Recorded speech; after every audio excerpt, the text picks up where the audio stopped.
Tai Gerda, dabar toksai pirmas klausimas, šiek tiek intriguojantis galbūt. Tai kaip pati rūpinė savo sveikata? Kad jisai realiai pasakytų, tu dabar turi valandą, tu turi išeiti. Paisant to, ar jinai nori, tu turi išeiti iš namų, kas nėra gerai moterų sveikatingumą, kad informacijos yra per daug.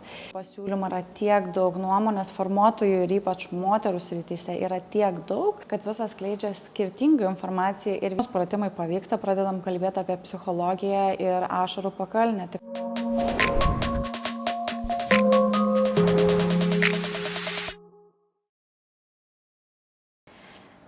Labą dieną, Gerda. Sveiki. Šiandien esame sveikatos terapijos centre. Labai malonu, kad atvykai į mūsų naujas patalpas. Ir šiandien iš tiesų kalbėsime tokia įdomia tema, labai naudinga tema. Ir bent jau aš asmeniškai tos informacijos vis dar pasigendu šią temą iš profesionalų. Tai kalbėsime apie moterų sveikatą. Ir Gerda, norėčiau, kad tu prisistatytum, papasakotum šiek tiek apie save. Tai aš esu pagrindė nėščiųjų ir po gimdymo moterų korekcinio treniravimo specialistė, šis toksai ilgas terminas, bet pagrindė specializuojuosi būtent čia, bet ilgą laiką nuo 2015 metų dirbu sveikatingumo sektorėje bendrai. Grupinės treniruotės, asmeninės treniruotės, sporto klube, tiek ir sveikatingumo centruose ir su to moteriam tikrai intensyviai. Mano netgi visas sportas prasidėjo nuo kūno dizaino pavadinimo tais senais laikais, kad būtent moteriam, kad mes ir šoktume, ir sportuotume, ir sveikatintume mes vienu metu. Bet galiausiai, kai laukti pradėjau, perėjau į šitą specifiką, tai yra nėščiosios ir pogimdyvės. Tai Gerda, dabar toksai pirmas klausimas, šiek tiek intriguojantis galbūt. Tai kaip pati rūpinė savo sveikata? Iš tikrųjų, per mažai, nes man labai patinka dirbti, man labai patinka mokytis, pati turiu 2 vaikus, tai jau vien šitie dalykai visus sudėjus, natūralu, kad laiko stoka jinai daro įtaką. Ir kuo galiu pasidžiaugti, tai neturiu sėdimo darbo, tai reiškia, kad mano judesys, kvėpavimas, biomechanika, šitoje vietoje viskas yra puiku. Mityba, jinai gali būti jau visokia pas mane ir labai priklauso nuo etapų, tai aišku, tie gimdymai, žindymai, jie irgi išmušė labai iš vėžių. Tai mitybos tema yra ta, kur norėčiau dar patobulėti. Iš kitos pusės, tai daugiau stengiuosi laikytis visų įmanomų patarimų. Tai yra laukas, aktyvus laisvalaikis, tos pačios higienos prisilaikymas, tai ta bendroji. Taip, kad bandyčiau kažkokius papildus vartoti, labai sekti, tyrimus daryti, iki šito dar neperėjau. Bet labai domina, nes norėčiau daugiau šitoje srityje sužinoti būtent apie nėščiąsias ir pogimdyves, ką jos gali padaryti dėl savo sveikatingumo, ne tik per sportą, mitybą ir poilsį. Tai o šiaip dar mano tas minusas, tai poilsio trūkumas. Reikėtų pailsėti daugiau. Aha, čia, manau, tokia irgi labai neišsemiama tema, turbūt apie kiekvieną moterį, kiekvieną iš mūsų, nes aš iš savo dabar tokias pareflektuosiu pusės, kartais atrodo tiek daug visko visiems pasakoju ir aiškinu ir tada galvoju, o kaip yra apie mane ir kaip čia ta mano diena atrodo ir kokios tos problemos. Ir kartais pagalvoju, tu tiek daug sakai, pasakoji, aiškini, bet, kaip batsiuvys be batų. Tai kartais norisi man pačiai asmeniškai, kalbant su klientėm, pagalvoti, galbūt jos irgi daug ką žino, viską žino, bet kaip padėti rasti tą balansą tame. Nes turim daug atsakomybių, daug darbų, ypatingai aš įsivaizduoju moteris, kurios turi vaikus, turi dar darbą, kuriuose dar to laiko pasirūpinti savim, nes tai irgi yra laikas, kartais tai tampa netgi darbu kai kurioms.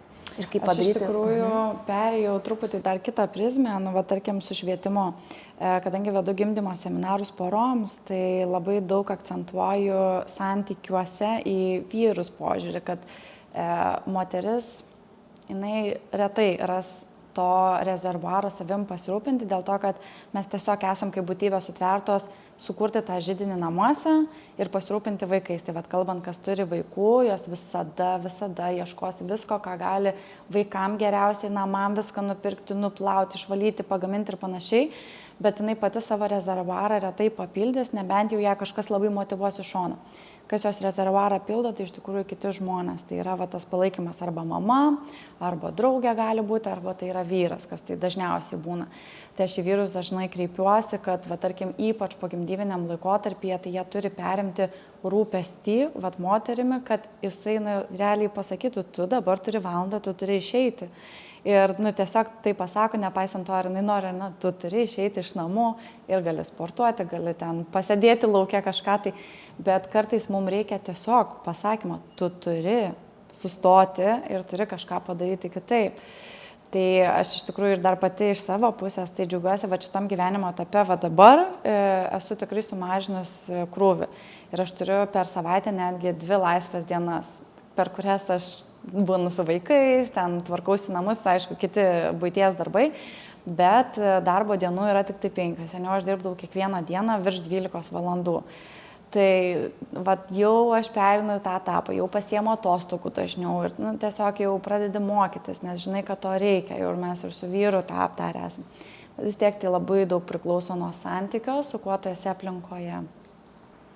Man patiko, kad tu įtraukia tą aplinką, nes iš tiesų turbūt mus veikia ir ta artimiausia aplinka, ir turbūt ta kultūrinė ir tos socialinės normos, ir tai, kas yra turi, privalai, aš privalau dar tos vidiniai tokie įsitikinimai, kas yra gera mama, kas yra gera žmona.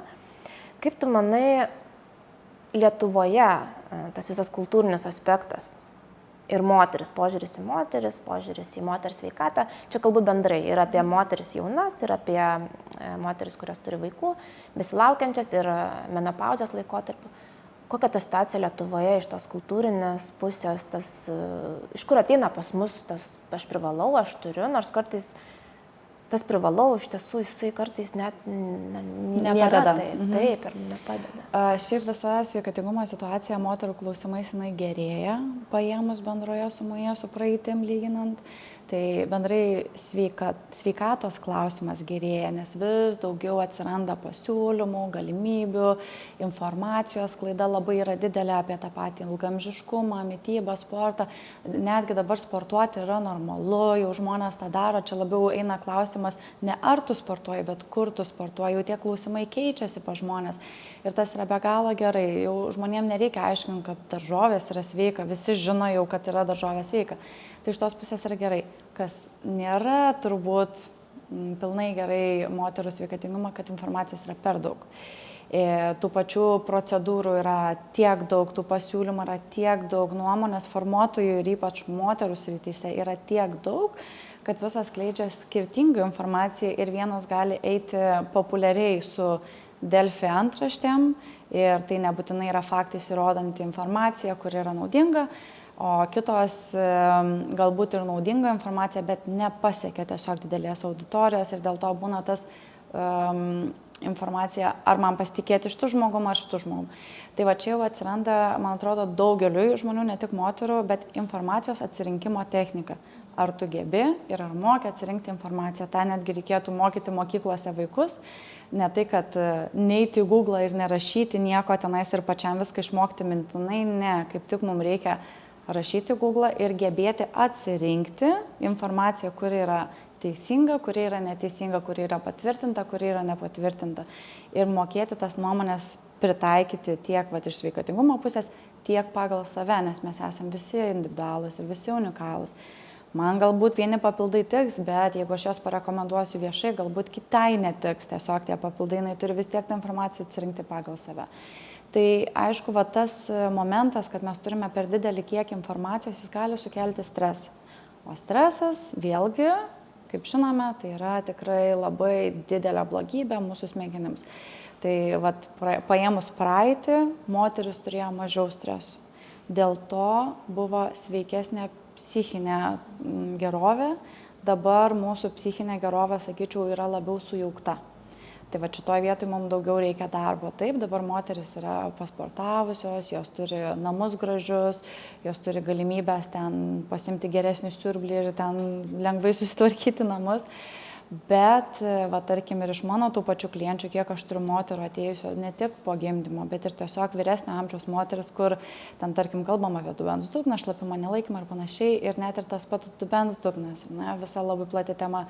Galiausiai mes kalbam apie pratimus, pratimai pavyksta, pradedam kalbėti apie psichologiją ir ašarų pakalnę. Tikrai viskas prapliūpsta tiesiog pa žmogų, nes įtampos yra tiek daug, atsakomybių yra tiek daug, informacijos kaip savimi rūpinis yra tiek daug, kad galiausiai tiesiog organizmas užsidaro ir nebepriema nieko. Tai nežinau, kur nuklydau, bet gal atsakiau klausimą. Labai įvairių temų palietė, labai gerų akcentų. Aš irgi taip pat reaguoti norėčiau į tą stresą, kurį sukelia būtinybė, gal net sakyčiau, sklindant iš ypač socialinės erdvės, iš aplinkos savim rūpintis. Ir ką reiškia savim rūpintis, ir ką reiškia dar tas, jeigu aš privalau gerai atrodyti, kas yra tas gerai atrodyti, aš privalau gerai jaustis, aš privalau sportuoti. Jeigu sportuoju, aš lyginuosi su tom, kurios yra labai sportiškos. Jeigu aš savim rūpinuosi, tai reiškia, aš einu, nežinau, pas plastikos chirurgą ir atitinku kažkokius tai standartus. Ir kadangi moteris ypatingai yra jautri sritis, aš taip įsivaizduoju, ypač Lietuvos kontekste, bet įsivaizduoju daugelį Europos šalių, kuri yra labai pažeidžiama dėl tokių standartų išvaizdai, daug labiau nei vyrai, kūno svoris, išvaizda. Dar aišku, tie visi spaudimai, kad ne tik gerai atrodai, bet dar uždirbi pajamas ir dar labai gera mama. Stipri moteris, stipri mama. Taip, ir tai iš tiesų įgalina turbūt ir labai daug naujų verslų ir to pačių nuomonių formuotų, kaip pasiekti, kad tu būtum, atitiktum tos standartus, reiškia, kad tu būtum priimta, tai ateik pas mane nusipirk ten tą, ateik pas mane, aš tau padarysiu tokį kūną. Ateik pas mane, aš tau sudarysiu ten tą programą ir taip toliau. Ir tada ta moteris dar prisideda vietoj to, kad viskas užslėpta labai gražiai po savim rūpinimasi, jinai patiria dar daugiau streso ir iš to kažkas labai gerai gyvena ir pelnasi. Ir koks patarimas tavo būtų tai moteriai, nes tarkim nėščiosios ir pagimdžiusios ir tos pačios moteris, kurios premenopauzė ir menopauzė, jos yra jautresnės tiem dalykam, nes natūraliai ir hormonai, fiziologiškai tu sujautrėjai. Kaip atsirinkti galbūt tada, ko tau reikia ir pas ką ateiti ir ką man daryti, kaip netapti tuo tokiu vartotoju. Kad tu esi tarsi vartojamas ir tu tik daugiau streso turi vietoj to, kad tu iš tiesų geriau jaustumės. Oi, tai čia minčių turbūt gali būti labai daug. Viena iš pagrindinių mano būtų vis tiek socialinė aplinka. Tai yra atsirinkti žmonės, kurie tau yra tinkami asmeniškai bendrauti ir leisti laiką kartu. Ir atitinkamai tie žmonės tau pasiūlo, kas tau tiks. Tai vienas dalykas, tai moteriam išsikalbėjimas ir tas bendravimas yra vienas esminių dalykų, ko dabar trūksta. Tai išsikalbant labai daug problemų gali išsispręsti, nes tavo draugė gali tau parekomenduoti tą kremuką, kurį jinai naudojo ir tada tu jautiesi pakylėta ir tau yra gerai ir tas kremukas dar geriau veikia negu kitas kremukas dėl to, kad tau jį parekomendavo draugė. Ta psichologija yra tikrai labai stipri, tai aš labai linkėčiau iš tos pusės, kad laikyti savo socialinį ratą tvirtą ir ten daugiausiai skirti laiko. Ne į ten reelsus ar ten sekėjus ir panašiai, kur ten reklamuoja 85 kremukus, tada tuos 85 kremukus atsirinkti pagal sudėtis ir ten analizuoti, nes šiandien laiko klausimas, bet tu negausi psichologinės naudos jokios. Tai jau geriau tas kremukas, kurį tu su drauge turi, kurios aplinkoje išbandžius, ar mama tenais ir panašiai. Arba tavo idealusis personažas. Tai gali būti mokytojas, tai gali būti lektorius, tai gali būti treneris, tai gali būti tavo gydytojas, kuriuo tu pasitiki, tai yra žmogus, kurį tu atsirenki. Gali būti 2 žmonės, bet jeigu tu pasirinksi turėti 10 žmonių, kuriais tu pasitikė, tai natūralu, kad tu vėl pasimesi. Tai vėlgi mano rekomendacija turėti kelis specialistus, kuriais tu pasitikė ir tiesiog sekti jų rekomendacijomis, nebesižvalgant per daug iš šonus, nes vėlgi tos informacijos yra tiek daug, gal ir ne visada gausi teisingiausią variantą, bet tu būsi ramus. ir tu būsi psichologiškai nurimęs. Tai vėlgi, kaip sakau, kartais prastesnis kremukas ne taip žmogų paveikia, kaip psichologinis, va tas spaudimas nerealus, kur tu ir naktim net miegoti negali. Arba kiek žinau moterų, kur naktim tiesiog scrollina ir leidžia miego laiką, išnaudojant va tom googlinimui, procedūrom, ten va kaip kas atrodo, ką man dabar daryti, kad pilvas būtų toks. Šiaip iš savo praktikos va šitoj temai, tai aš turiu labai daug pagimdyvių, kurios ateina su pagrindiniu klausimu. Įsivaizduokit kokiu. Pilvas. Kaip kuo greičiau gerai atrodyti, ne? Taip, ir va, pagrindinis ateina pas mane po gimdymo, turi dar žindymą, turi hormonų pasikeitimus ir manęs klausia, kaip man susitvarkyti pilvą, aš noriu, kad būtų gražus kūnas, noriu numesti tuos kilogramus ir panašiai. Sakau, tada ne pas mane eikit. Plastikos chirurgo numeris? Net ir ar plastikos chirurgo, ar ten, nežinau, salės trenerių, kur ten tiesiog kardio štangos ir greitas rezultatas ir tada traumos ateityje. Bet sakau, ne su manim šitas darbas. Taip, su manim gauna tai lygiai tos pačius kūno rezultatus, tiesiog mes visą tai darom labai lėtai, kalbamės labai daug apie tai, kas vyksta šeimoje, apie tai, kas vyksta jos galvoje, nes kartais net ir treniruotės yra atrenkamos pagal tai, ką aš matau, kai ateina žmogus. Jeigu ateina nemiegojusi, jeigu ateina pavargusi, gali ateiti susipykusi su vyru, nes tiesiog vaiko turėjimas šeimoje yra labai didžiulis iššūkis ir streso patiria labai daug šeimose. Mes keičiam treniruotę, tai gali pereiti meditacijos treniruotę. Natūralu, kad meditacijos treniruotė tau nesutvarkys pilvo per savaitę, bet sutvarkys tavo galvą. Ir čia yra labai daug momentų, kad sveikatingumas nebūtinai yra išvaizda ir išvaizda nebūtinai yra sveikatingumas. Aš norėčiau užakcentuoti tavo šitus žodžius, kad išvaizda tikrai nebūtinai yra sveikatingumas. Aišku, kažkiek su tuo koreliuoja, bet tikrai nebūtinai.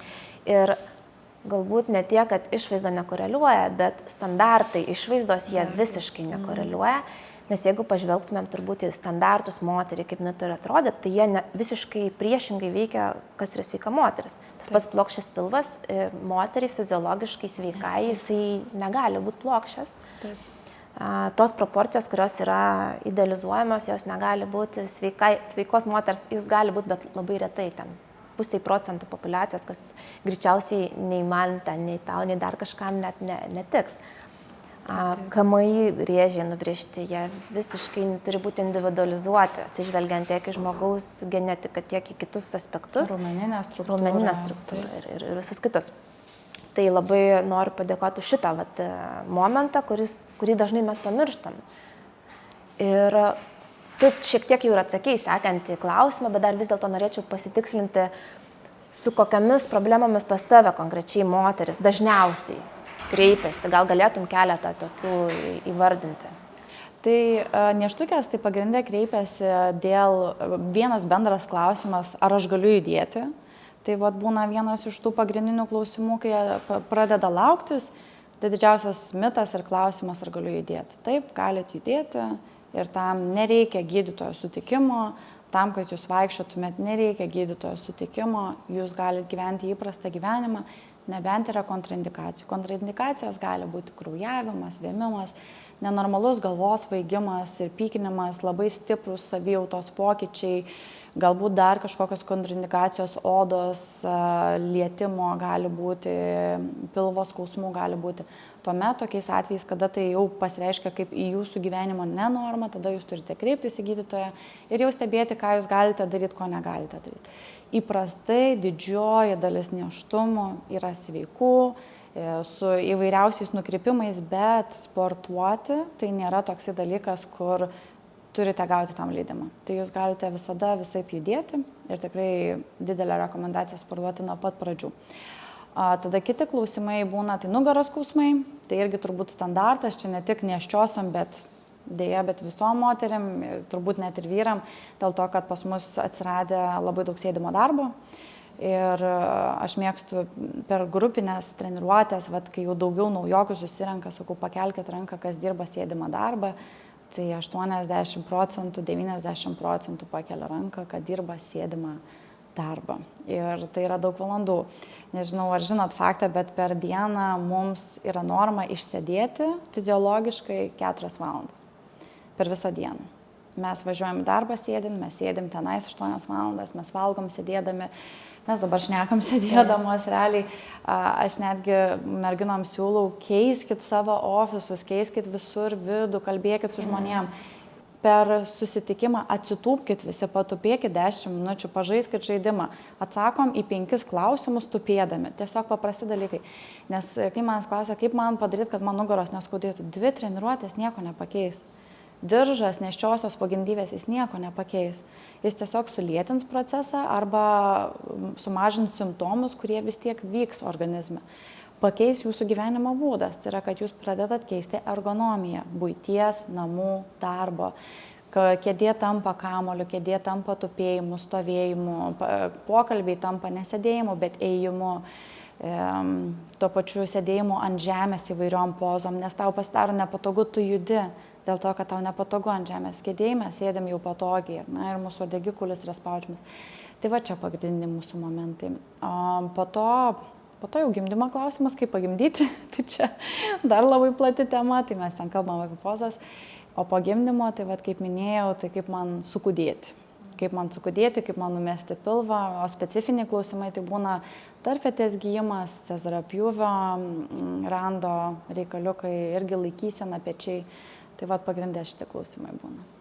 Man labai patiko, kad paneigi iš karto tą stereotipą, kad nėštukės negali sportuoti. Nes kiek aš irgi žinau ir iš savo mokslo ir praktiko, kad būtina sportuoti, netgi privaloma sportuoti, ypač tose perioduose, kur tiesiog reikia paruošti tam tikrus raumenis, reikia ir psichologiškai pasiruošti, ir fizinis krūvis, jisai treniruoja ne tik tai mūsų kūno atsparumą, bet ir psichologinį. Bet gal yra kažkokių tai skirtingų reikalavimų arba patarimų skirtingais periodais, tam tikrais moterių, tarkim, pirmas nėštumo trimestras, antras, trečias po gimdymo, ką galima daryti, ko negalima. Kada negalima, tai jau paminėjai, kada kažkokios tai problemos, bet galbūt yra kažkokie tai patarimai, jėgos treniruotės, kardio, ar aš galiu tęsti kažkokią profesionalo karjerą, dalyvauti varžybose ir panašiai, kada gali būti tik tai tiesiog meditacija ir gulėjimas. Tai čia iš tikrųjų labai daug klausimų viename ir labai plati tematika, bet pasistengsiu bendrai atsakyti, kad daugiau mažiau suprantama būtų visiems. Tai sportas neturi trimestrų. Tai reiškia, kad aš šiaip bendrai nemėgstu skirstyti į trimestrus.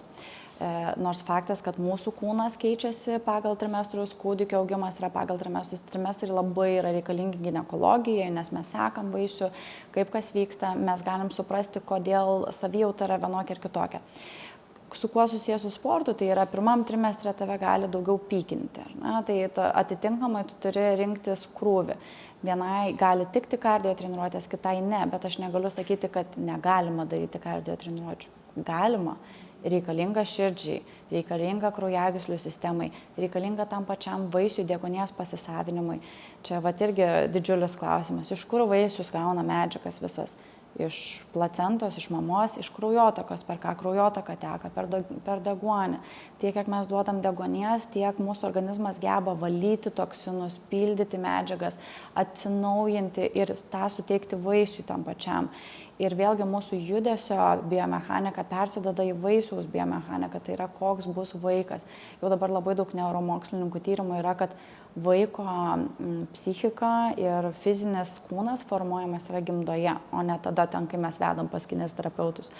Tai tas yra be galo svarbu, tik tai, kad moteriai yra sunku, išties yra sunku tą padaryti, kai tave pykina nueiti į treniruotę, tai yra didžiulis iššūkis, o dažnai jisai siejamas tokios didžiulės baimės, jeigu mane pykina ir aš pasportuosiu, aš pagimdysiu, nes čia iš seniau atėjęs tas didžiulis baimės faktorius, kad jeigu judu, tai gimdau.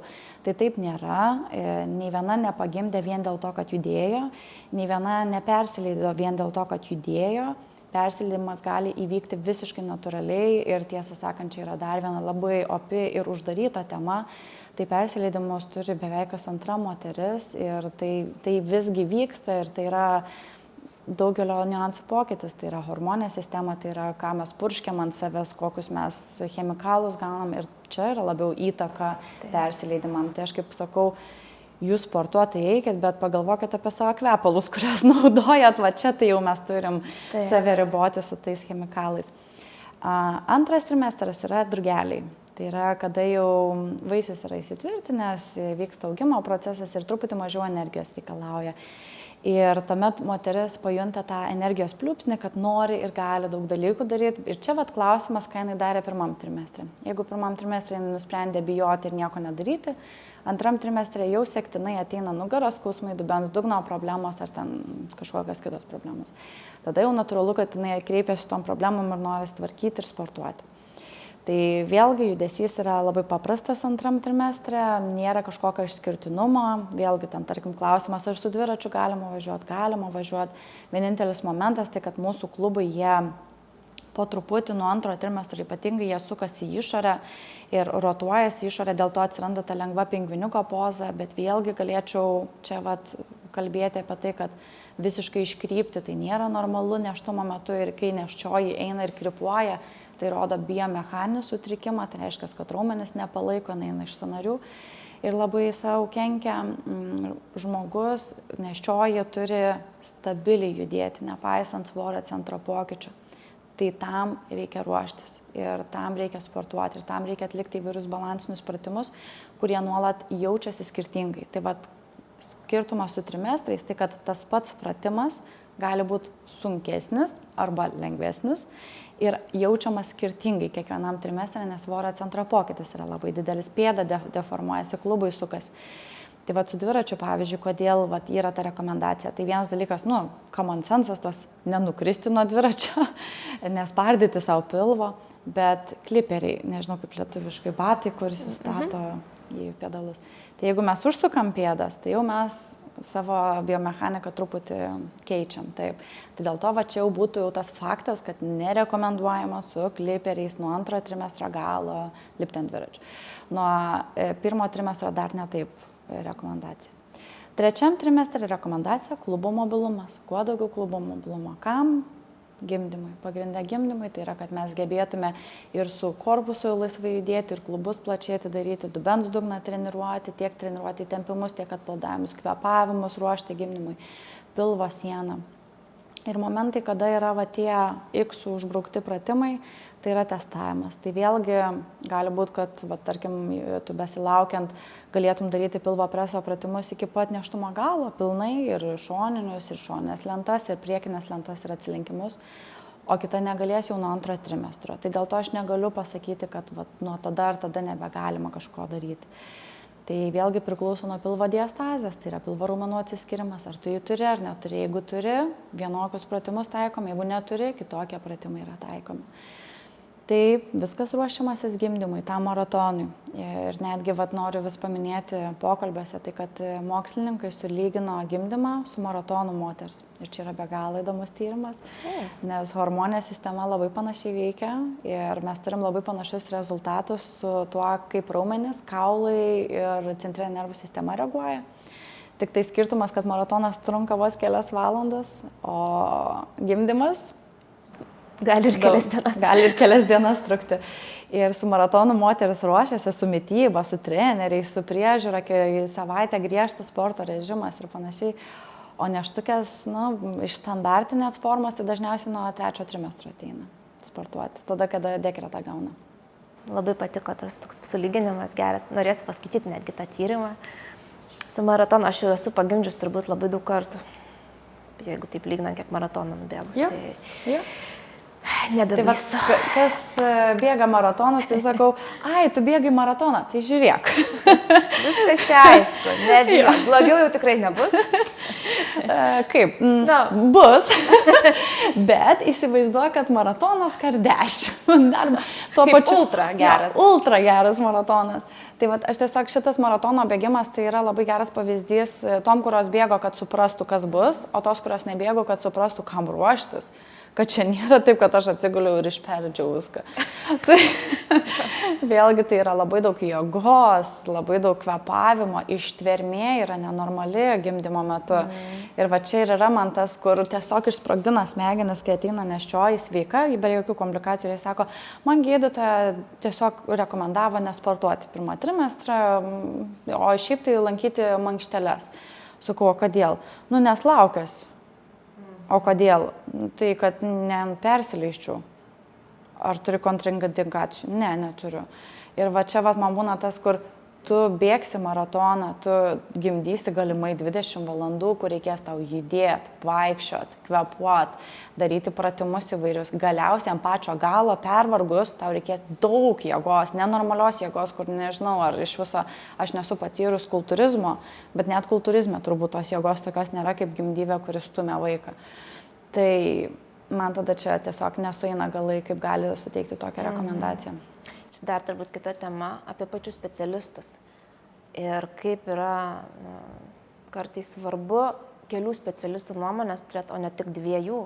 Taip. Ir tada darytis tam tikrus sprendimus, ypač kas liečia tavo sveikatą. Taip. Na ir tokį pabaigai klausimas, mes, man atrodo, čia galėtumėm dar kelis podcastus padaryti. Manau, taip ir padarysim. Tai gal galėtum pasidalinti, kokį pagrindinį pratimą tu rekomenduotum tam besilaukiančiom moterim, kurį turėtų galbūt kiekviena, kur neturi kažkokių tai kontraindikacijų sportui, daryti? Tai gal du duoks. Gerai. Vienas yra gilus pritūpimas dėl klubų. Tai gilus pritūpimas, tai pilnom pėdom, keliai į šonus, pilvas tarp kojų. Tai tiesiog per dieną surinkti bent pusę valandos to gilaus pritūpimo. O, taip, per visą dieną, tai vis po truputį. Iš skalbimo mašinos išima trūbos, nepasilenkusios, o pritūpime tiesiog. Tai pokalbis gali būti pritūpime, su vyru patupit pritūpime, filmą žiūri, patupėk, prie kompiuterio dirbi, patupėk, visur patupinėjimas. Ir antras tai yra intensyvus vaikščiojimas arba lengvas bėgimas, angliškai yra jogging. Tai, jo, tas jogging.